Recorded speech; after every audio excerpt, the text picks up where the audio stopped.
friends. This is my 2024 bike stable overview.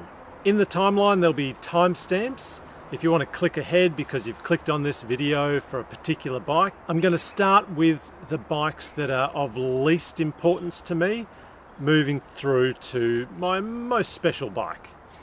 At the end of the video I will also add a Superbike impressions. I was lucky enough to ride a Colnago C64 for one weekend with top of the range Campolo and top of the range wheels.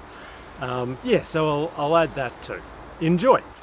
First bike is a Trek All-Ant, A-L-L-A-N-T. In Brisbane, Queensland, Australia, we have bulk rubbish and people throw out their rubbish, and I found this on the side of the road.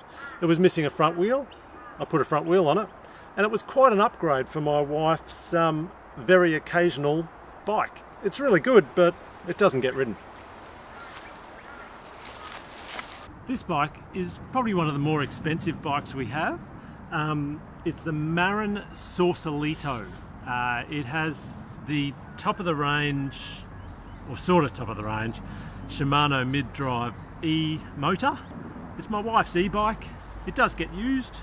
They're quite good and really good value. On this bike I tried to match green pedals with the green stickers. We've put a nice bag on the front, and I did change the stem because the bike was slightly too small for my wife and just went out a little bit. There you go. This is the Polygon S4. I did a whole video review on this bike. Currently it is in its commuter setup. I put the original wheels back on, I put the original seat back on for my daughter to ride to university. I have upgraded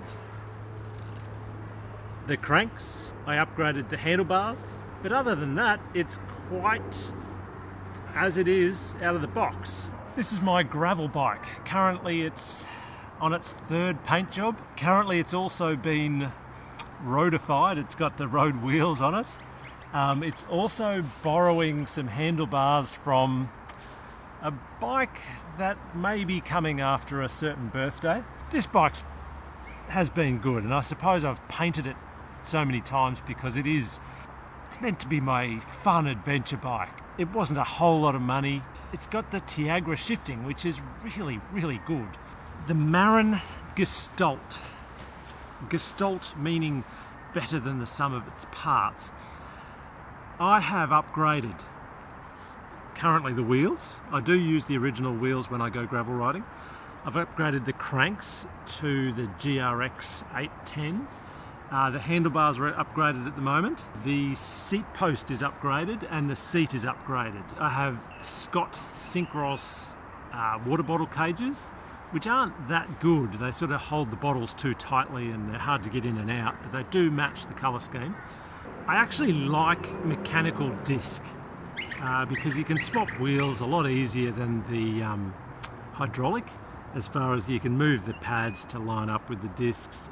There's less disc rubbing with the mechanical, I believe. This model has been superseded with the newer Gastalt, which apparently has tyre clearance for 42mm. At the time these were sold, they said they had tyre clearance for 35. There was no way there was tyre clearance for 35 without changing the front derailleur. And I've also upgraded the front derailleur. I'll touch on Tiagra. Tiagra works perfectly. The original front derailleur has a big arm on it, meaning it's the lightest front derailleur action you will find on a mechanical group set. If there's a lighter one, feel free to let me know in the comments. This is heavier on the front derailleur now because I've had to put the GRX 400 front derailleur on. I've had a lot of fun times on this bike. These are the Craftworks Ultima SL aluminium wheels. They weigh about 1400 grams and they really do change the bike into a fun road bike. With 32mm tyres. The front one's set up tubeless, the rear one I've got a tube in it. I could not be bothered with tubeless. They're just a bit of a waste of time for me. And maybe these rims aren't really meant for it. But yeah, great bike. I'd just like to upgrade the frame.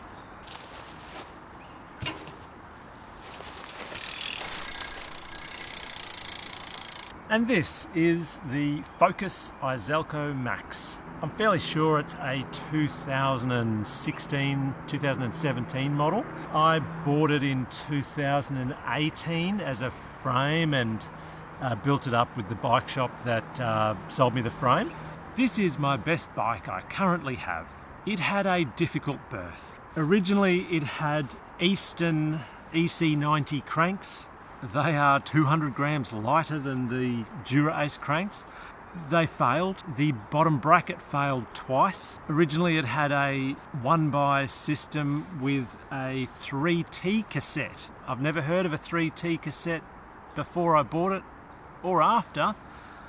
It was a 9-32 cassette and I thought it'd be great, but compared to Shimano, it was terrible. So I had to get rid of it. I heard on a podcast, a Chris Miller podcast, he's building up a bike and he doesn't care about buttery smooth drivetrain. Oh my goodness, buttery smooth is what I really care about. I want gears to change beautifully. I want the drivetrain to be really quiet. Shimano Tiagra is amazingly quiet and it changes beautifully.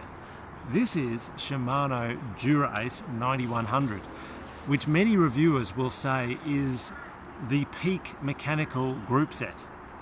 If I've been riding Tiagra for a week or two and then jump back onto this bike, the shifts are that little bit better, which brings a little smile to your face.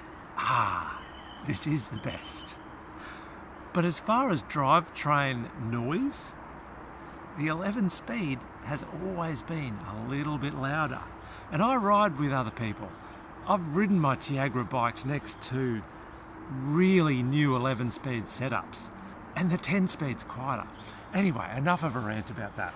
This has the Caden Decadence 1249 gram wheels. I'm running 25mm tyres.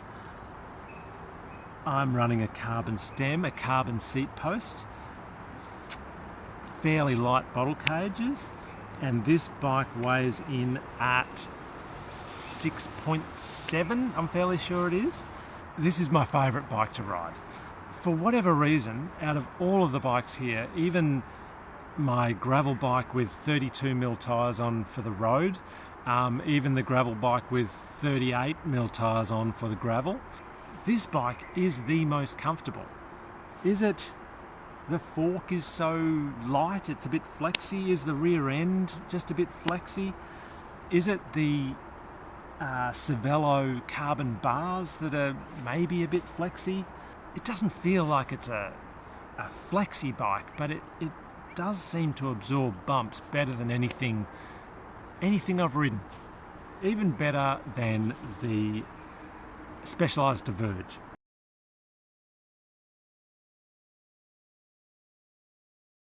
Let me tell you about my superbike experience. I was fortunate enough for a friend to offer me his Colnago C68, current model with the Campagnolo Super Record EPS 12 speed, the most expensive group set you can buy. It had the top of the range Bora Ultra wheels with this beautiful carbon hub.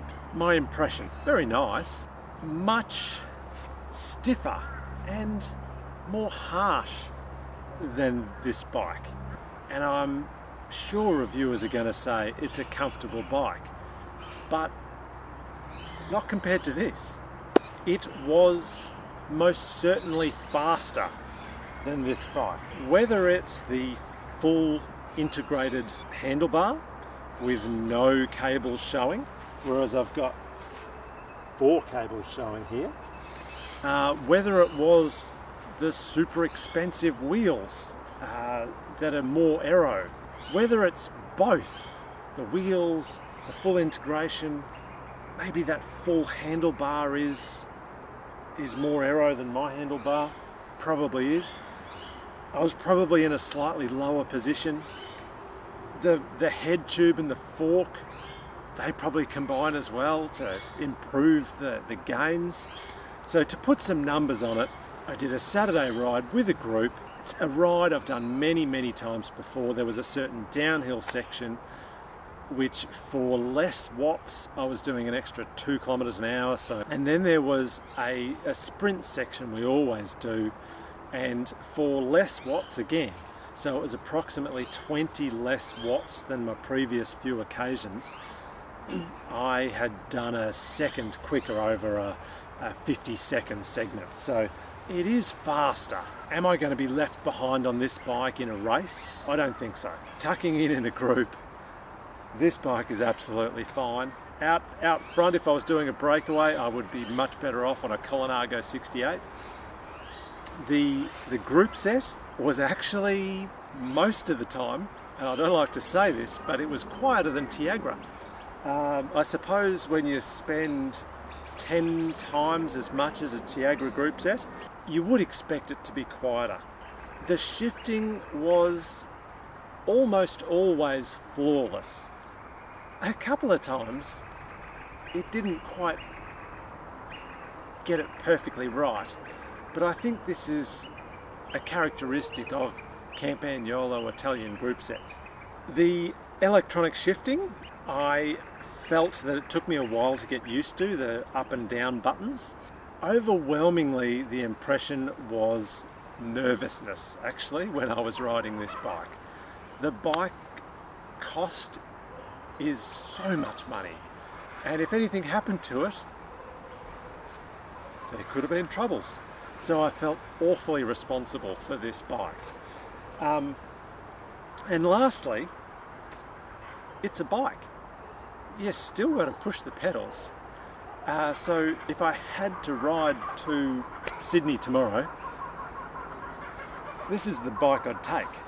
I'd rather take this one than the Colnago C68.